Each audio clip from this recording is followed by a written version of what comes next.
Hello guys! Hello, this is for Capricorn. Welcome dito sa aking channel.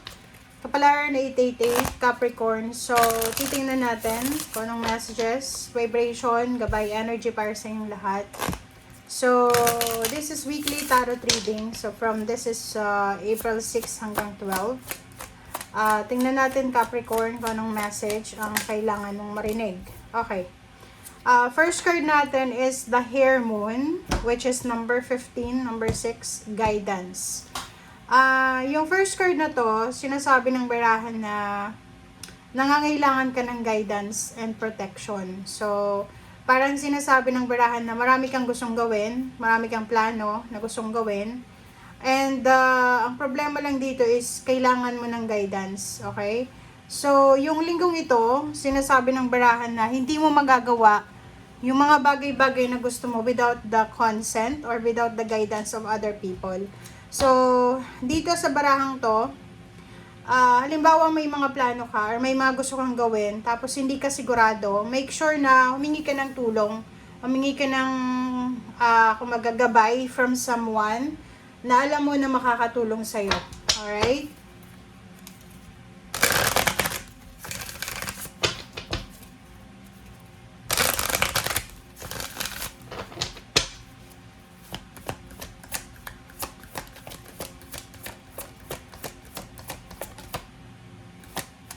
Alright, so, para sa second deck, there's a crown chakra, yun. So, ang sinasabi ng bara sa'yo dito, Capricorn, guidance and crown chakra ay hindi sila resonated sa bawat isa. They're contradicting energy. So, ibig sabihin nito, number 7, ano man yung mga gusto mong gawin, ano man ang choices and options na nahaharap sa'yo sa ngayon, kailangan mong wag masyadong tuso, okay? Parang sinasabi ng barahan na kailangan ng balanse, gamitin mo ang iyong puso at iyong isip. Hindi lang puro isip, hindi lang puro mental, hindi lang puro karunungan, okay? Sinasabi ng baraha na importante na mag-guide ka, na importante na tama yung direksyon na tinatahak mo, okay? Iwasan mo din yung masyado kang ma-pride. Iwasan mo yung mataas yung pride na to sa linggong ito. Iwasan mo din yung sobrang tuso, sobrang sabihin na natin na matalino, okay?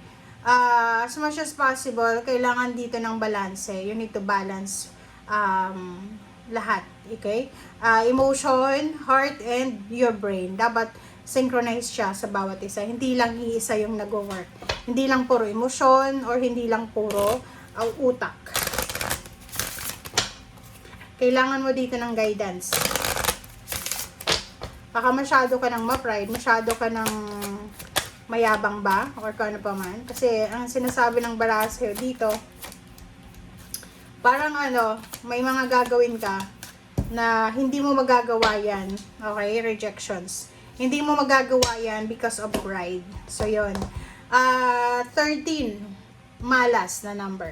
Okay? So, sinasabi ng baraha sa'yo dito na sa linggong ito, iwasan natin yung sobrang mayabang. Be humble, be grateful, be thankful. Igalang natin yung desisyon ng ibang tao. Igalang natin yung mga tao sa paligid natin. Respect their time, their energy, their choices. And rejection, sinasabi ng baraha, if ever lang naman, hindi naman siya sigurado. If ever lang na makatanggap ka ng rejection from someone, like for example, na naghahanap ka ng trabaho, and hindi ka nakuha, wag kang magagalit, wag kang maging, kumbaga, tawag dito, basta wag kang magagalit doon sa taong nagmamanage ng hiring or whatever man. Okay? So, prepare yourself for some rejections. And alam mo naman na minsan, yung rejections is redirection yan. So, wag mong ilagay sa utak mo kung ano man ang nawala sa'yo.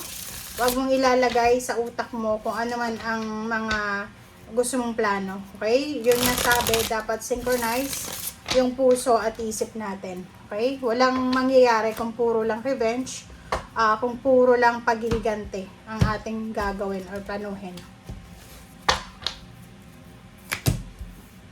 Okay. Page of Wands. So, this is your future. And 3 of Wands. So, diba? Ang nakikita ko sa'yo dito, maybe 3 years, 3 months ka nang naghihintay ng katuparan ng iyong pangarap. So, maybe you're looking for someone in relationship siya. So, pwedeng naghahangad ka ng mayaman na tao na maging karelasyon. Naghahangad ka ng stable na trabaho, finances, negosyo, or whatever. So, sinasabi ng bara sa'yo dito na yun na nga, whatever man na plano mo sa future, kailangan mong maghintay. Kailangan na maging patient ka. Kasi pag naging impatient ka, posibleng magsisettle ka lang sa mga tao, sa sitwasyon, sa trabaho na naandyan lang. Okay? So, 2 of Cups and Knight of Wands, sinasabi ng bara sa'yo dito na there's an incoming love life para sa buhay mo, Capricorn. Doon sa mga single na Capricorn, sinasabi ng Baraka, maybe 3 years ka nang nag-aantay sa love life na yan, sa new love life, or sa emotional prosperity na yan. But sinasabi ng Baraka sa'yo na be patient sa paghihintay. Alright, so what's the Page of Wands? Okay, pera. Pwede din pera. Parang sinasabi ng bara sa'yo dito na napakataas ang pangarap ng Capricorn. So, if you were aiming for a love life, hindi lang puro love life ito Nag-i-aim ka, nagmamanifest ka ng isang tao na magmamahal sa'yo, na financially stable siya. Nagmamanifest ka na yung taong ito na papasok sa buhay mo ay siyang maging, kumbaga, stepping stone para makuha mo itong financial success na yan. Diba?